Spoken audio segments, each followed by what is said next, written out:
Baik, assalamualaikum warahmatullahi wabarakatuh. Waalaikumsalam warahmatullahi wabarakatuh.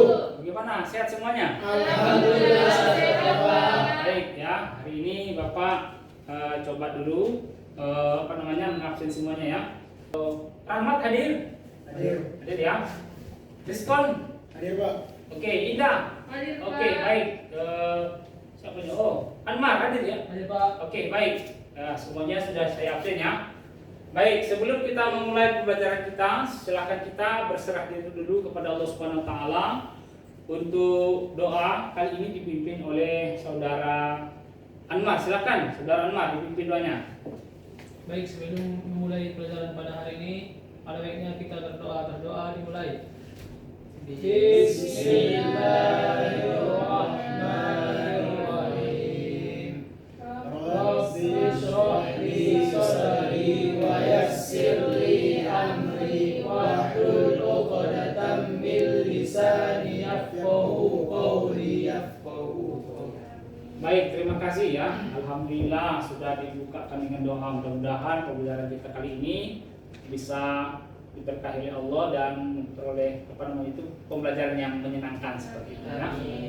Oke, sebelum kita melanjutkan materi kita pada kali ini, Bapak ingin bertanya dulu, bagaimana materi kita yang lalu ya? Materi kita yang lalu kita sudah membahas bagaimana strategi pembelajaran kooperatif ya. Siapa yang tahu kemarin apa itu pembelajaran kooperatif? Ada yang tahu? Silakan. Oke. Jadi pembelajaran kooperatif itu adalah pembelajaran di mana satu strategi yang digunakan untuk bagaimana belajar secara berkelompok ya, kooperatif. Artinya bersambung, artinya siswa disuruh untuk bisa membentuk kelompoknya sehingga pembelajaran itu bisa dilaksanakan dengan cara berkelompok. Nah, kali ini kita masuk pada materi kita, yaitu strategi pembelajaran jarak jauh atau yang disingkat dengan PJJ.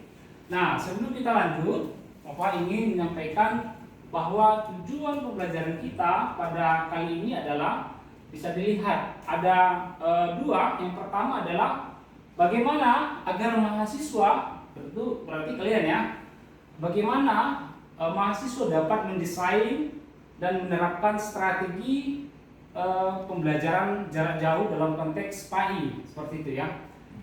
Kemudian yang kedua sama, yang pertama tadi mendesain, yang kedua adalah menerapkan. Jadi inilah harapan kita setelah kita belajar, setelah kita menyampaikan materi ini, maka saudara dan saudara sekalian sebagai mahasiswa harus mampu ya, apa di sini mendesain. Mendesain itu adalah membuat satu bentuk aplikasi. Kemudian yang kedua, bagaimana penerapannya di dalam pembelajaran? Karena perlu diketahui di dalam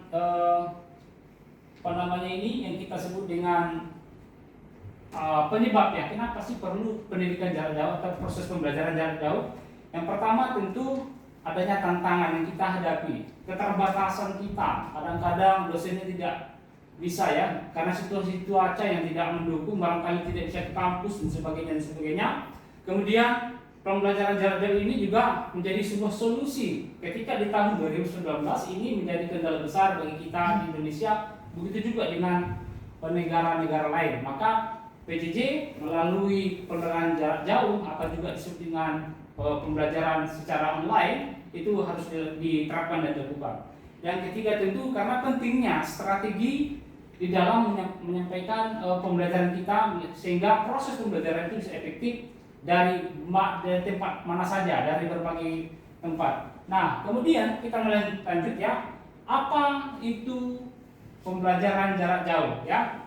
Nah, sebelum kita melanjutkannya, tentu Bapak ingin menyampaikan bahwa strategi yang kita gunakan kali adalah konstruktivisme, yaitu apa yang saya sampaikan nanti itu bisa menjadi sebuah statement atau gagasan yang bisa dikembangkan oleh saudara-saudara juga nanti.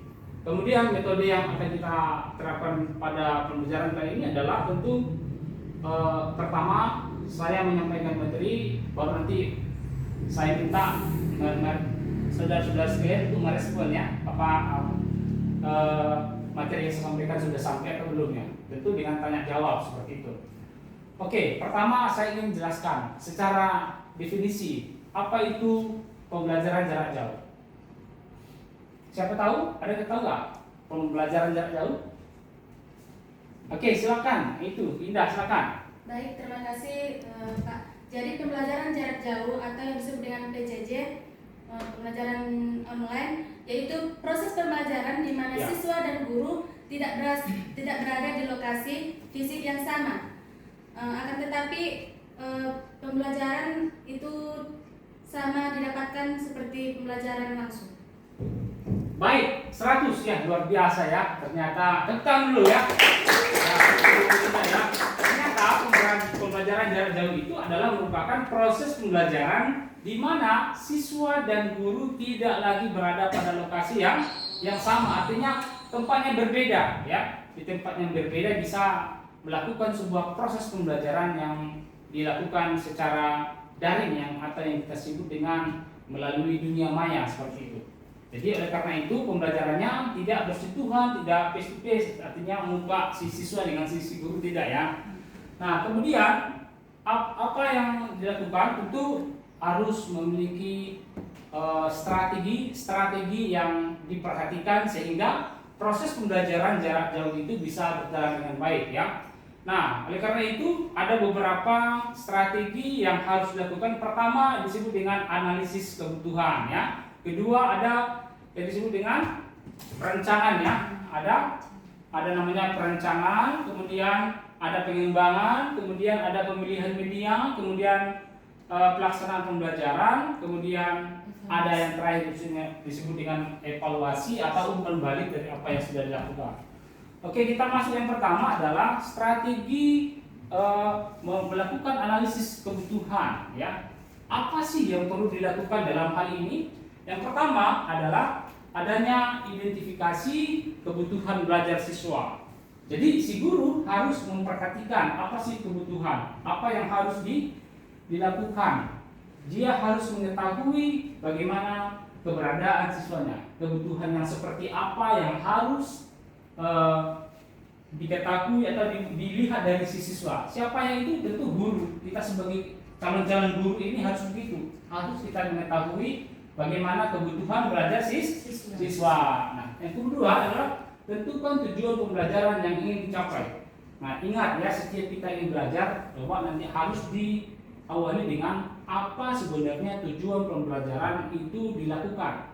Maka setiap pertemuan itu sinergianya atau idealnya bisa disampaikan di awal dari pembelajaran itu. Yang ketiga adalah pahami ketersediaan fasilitas dan sumber daya yang dimiliki oleh siswa dan guru. Nah, kita harus ingat tidak boleh hanya Zoom saja ya, karena sekarang sudah banyak fitur-fitur aplikasi-aplikasi, tidak hanya Zoom ya, ada Google Meet dan sebagainya. Tapi itu juga merupakan bentuk pembelajaran jarak jauh. Nah, oke, kita lanjut. Inilah yang harus diperhatikan. Yang pertama, analisis kebutuhan yang harus kita lihat.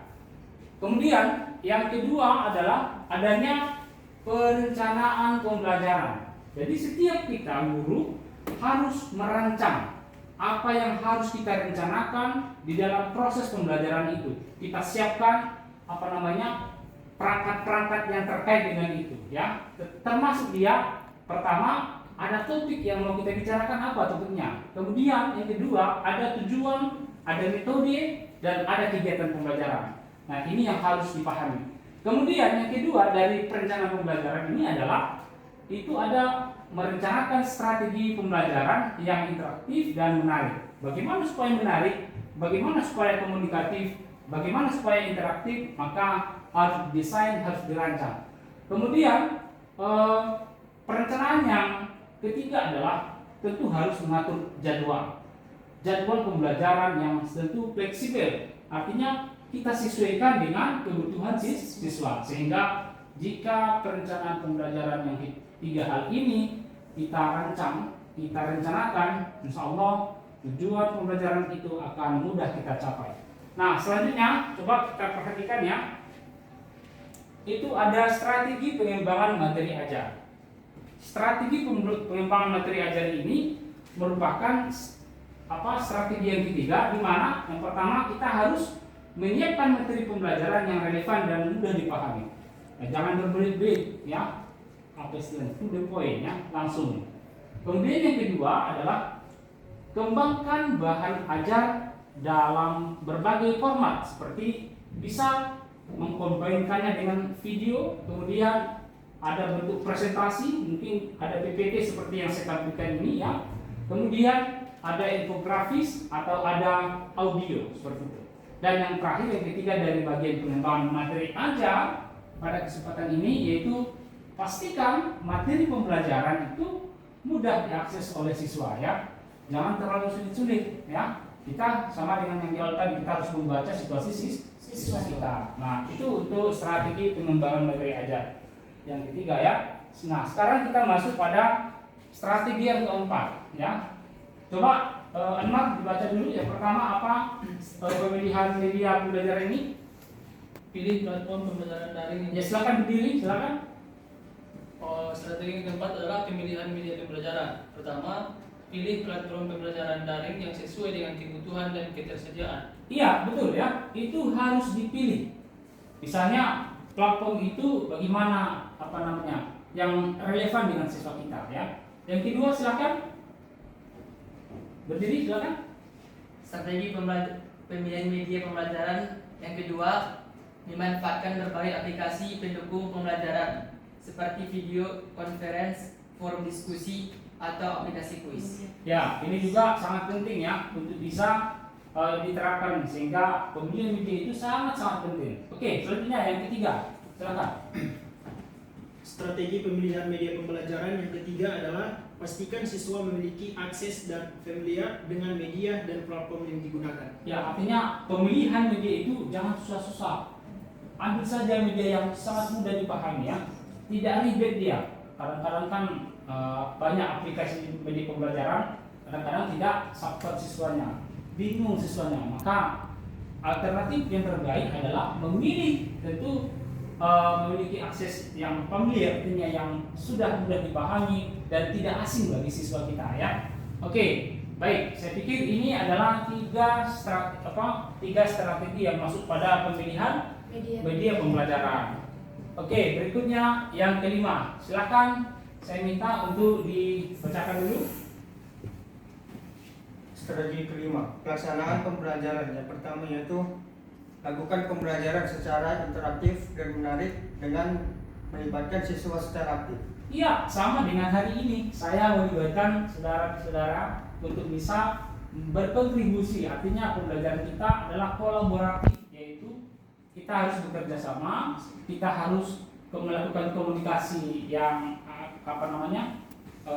komunikasi yang interaktif ya, termasuk sekarang kan sudah banyak platform-platformnya ya.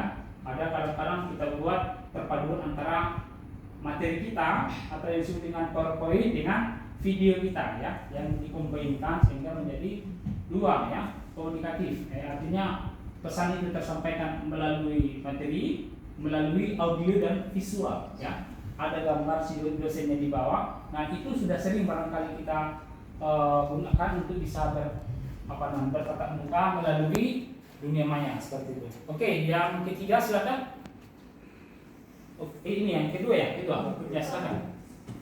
Adapun yang kedua, gunakan berbagai metode pembelajaran seperti ceramah, diskusi, penugasan atau proyek. Ya, terkadang dalam situasi pembelajaran itu tidaklah difokuskan hanya pada satu saja, tetapi silakan memilah dan memilih mana strategi yang tepat. Terkadang harus didemonstrasikan ya, maka bisa saja itu menggunakan demonstrasi. Ada terkadang harus menggunakan metode ceramah ya, ada juga menggunakan metode diskusi. Silakan terakhir. Baik, strategi yang kelima, pelaksanaan pembelajaran poin ketiga, yaitu berikan umpan balik yang konstruktif kepada siswa. Oke, baik, bagus ya. Jelas semua? Jelas. Oke, baik. Demikian saja barangkali yang bisa saya sampaikan. Kurang dan jalannya saya mohon maaf. Dan mari sama-sama kita tutup pembelajaran kita ini dengan mengucapkan Alhamdulillahirobbilalamin. Assalamualaikum warahmatullahi wabarakatuh.